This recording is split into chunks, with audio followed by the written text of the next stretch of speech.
Kehidupan Rasulullah Shallallahu Alaihi Wasallam bukanlah semata catatan sejarah, melainkan sebuah teladan hidup yang abadi. Kesederhanaan yang terpancar dari setiap langkahnya, kebijaksanaan yang membimbing setiap ucapannya, dan kasih sayang yang meliputi setiap tindakannya, merupakan cerminan akhlak mulia yang patut diteladani sepanjang zaman. Baiklah, untuk mempersegar ingatan kita tentang teladan yang diberikan oleh Nabi Shallallahu Alaihi Wasallam melalui uraian berikut, mari kita telusuri jejak langkah beliau, mengamati keseharian yang syarat makna dan hikmah, serta menghayati keindahan akhlak yang menjadi kunci keberhasilan dakwahnya.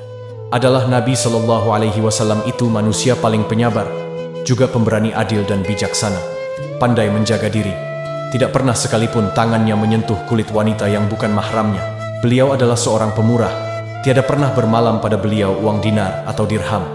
Seandainya ada kelebihan sesuatu dan tidak didapatinya orang yang menerimanya hingga malam, niscaya beliau tiada pulang ke rumahnya sebelum terlepas uang itu daripadanya dan sampai kepada orang yang memerlukannya.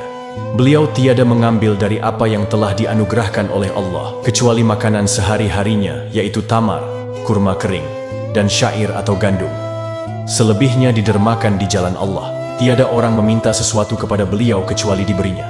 Adalah Nabi Muhammad SAW menempel sandalnya, menambal kainnya, dan mengurus tentang kepentingan keluarganya sendiri. Beliau memotong daging bersama keluarganya. Beliau sangat pemalu. Tiada tetap pandangannya terhadap muka seseorang kecuali ketika beliau sedang bicara dengan orang tersebut. Beliau memperkenankan undangan baik dari budak maupun dari orang merdeka. Beliau menerima hadiah, meskipun cuma seteguk air atau paha kelinci atau arnab, memakannya dan membalasnya. Beliau tiada makan harta sedekah. Beliau terkadang marah karena hak Allah ada yang mengkhianati dan bukan hak dirinya. Beliau menjalankan kebenaran walaupun penderitaan harus menimpa dirinya. Nabi Shallallahu Alaihi Wasallam mengikatkan batu di atas perutnya karena lapar. Beliau tidak menolak makanan yang halal dan tidak menolak apa yang diperolehnya. Seandainya beliau memperoleh tamar tanpa roti, beliau makan saja.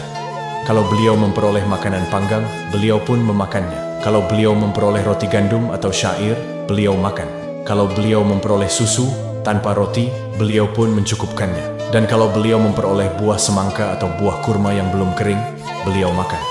Beliau tidak makan sambil duduk bersandar dan tidak di atas meja. Sapu tangannya adalah kedua telapak kakinya. Beliau tidak mengenyangkan dengan roti gandum 3 hari berturut-turut, karena mengutamakan orang lain, bukan karena kemiskinannya dan bukan pula karena kekikirannya. Beliau senantiasa berkenan hadir pada walimah perkawinan. Beliau juga selalu berusaha untuk mengunjungi orang-orang yang sakit sampai ke bagian kota Madinah yang terjauh dan mengantarkan jenazah. Beliau berjalan dengan sendirian di antara musuh-musuhnya, tanpa pengawal. Beliau orang satu-satunya yang paling rendah hati dan paling tenang, tidak angkuh dan congkak. Beliau paling bijak dalam berbicara, tidak pernah panjang-panjang. Beliau tidak pernah terganggu sedikitpun oleh urusan-urusan dunia yang tidak ada hubungannya dengan keakhiratan. Dalam berpakaian, beliau memakai apa saja yang diperolehnya. Suatu ketika mengenakan baju kurung yang besar, suatu ketika beliau pun mengenakan baju kurung buatan Yaman, dan sewaktu-waktu beliau mengenakan jubah bulu. Apa saja yang beliau peroleh dipakainya.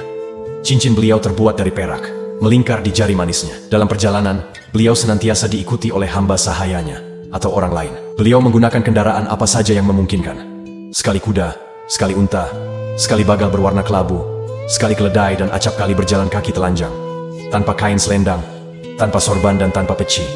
Beliau senang kepada wangi-wangian tetapi tidak menyukai bau yang kurang sedap. Beliau duduk bersama orang-orang miskin dan makan minum bersama mereka. Beliau tidak mengutamakan manusia karena hartanya, karena tahta dan kedudukannya, atau karena rupa dan bentuk tubuhnya, melainkan memuliakan orang-orang yang berakhlak mulia. Tetapi dalam kehidupan sehari-hari, beliau selalu berjinak-jinak dengan kaum bangsawan, dengan berbuat baik kepada mereka. Beliau tidak pernah bermuka masam dan menerima halangan dari orang yang memang berhalangan. Beliau menyambung silaturahmi tanpa melebihkan orang yang punya kelebihan di antara mereka. Beliau juga senang bersenda gurau dan tidak mengatakan kecuali yang benar. Beliau tertawa tetapi tidak terbahak-bahak. Beliau pun menonton permainan-permainan yang mubah. Jika ada orang yang meninggikan suaranya, maka beliau bersabar. Beliau mempunyai unta dan kambing yang berjumlah banyak dan diminumnya bersama keluarga. Beliau mempunyai hamba sahaya, laki-laki dan perempuan, tetapi beliau tidak pernah merasa lebih tinggi daripada mereka dalam hal makanan dan pakaian. Beliau tidak menghina orang miskin karena kemiskinannya atau kelemahannya. Beliau tidak takut dan tidak segan terhadap raja karena kekuasaan dan keperkasaannya, melainkan baik yang miskin ataupun yang kaya dan berkuasa, beliau ajak ke jalan Allah. Nabi Shallallahu Alaihi Wasallam tidak pernah memaki seorang mukmin pun. Beliau tidak sekali-kali mengutuk wanita dan pelayan dengan suatu kutukan. Dalam perang Uhud, Nabi dilempari tombak oleh orang kafir. sehingga tersungkur mencium pasir, mukanya berdarah dan beberapa gigi serinya patah. Maka berkatalah seorang sahabat, "Anda itu Rasulullah, utusan Allah. Tetapi orang-orang kafir itu telah menyiksa Anda sedemikian rupa ya Rasulullah. Maka doakanlah oleh Anda agar mereka dilaknat oleh Allah." Tetapi dengan tenang beliau menjawab, "Sesungguhnya saya diutus untuk menjadi rahmat bagi seluruh sekalian alam, bukannya untuk menjadi seorang pengutuk." Demikianlah beliau tidak pernah menaruh dendam atas sesuatu yang diperbuat orang terhadap beliau, kecuali melanggar kehormatan agama Allah. Tidaklah datang seseorang kepada beliau, baik laki-laki maupun perempuan, budak atau merdeka, melainkan beliau bangkit berdiri untuk memenuhi keperluan orang itu. Jika istri-istrinya mencaci maki pelayannya, beliau bersabda, "Biarkanlah dia, sebab sesungguhnya kesalahan yang telah diperbuatnya itu adalah dengan suratan dan takdir dari Allah." Di antara karakternya ialah bahwa beliau senang memulai salam terhadap orang-orang yang ditemuinya. Dan siapa yang bersoal jawab dengan beliau karena keperluan, niscaya beliau akan bersabar menghadapi orang itu, sehingga orang itu sendiri yang mendahului pergi. Dan dalam berjabatan tangan, beliau tidak melepaskan tangannya sebelum orang lain melepaskan tangannya. Apabila ada seseorang yang ingin menemuinya ketika beliau salat, maka beliau mempercepat salatnya, kemudian menemui orang itu seraya bersabda, "Apakah Anda mempunyai keperluan?" Dan apabila orang itu sudah selesai dari keperluannya, maka Nabi pun kembali kepada sholatnya. Tiada dikenal di mana tempat biasa beliau duduk di antara para sahabatnya.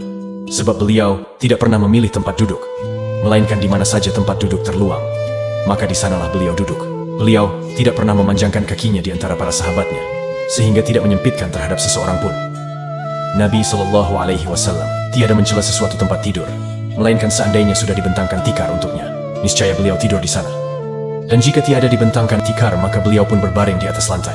Beliau senang memuliakan siapa saja yang datang ke tempatnya, sehingga kadang-kadang beliau bentangkan kainnya untuk orang yang tidak ada hubungan kefamilian dan susuan di antara beliau dengan orang itu, di mana orang itu mesti duduk di atas kain tersebut.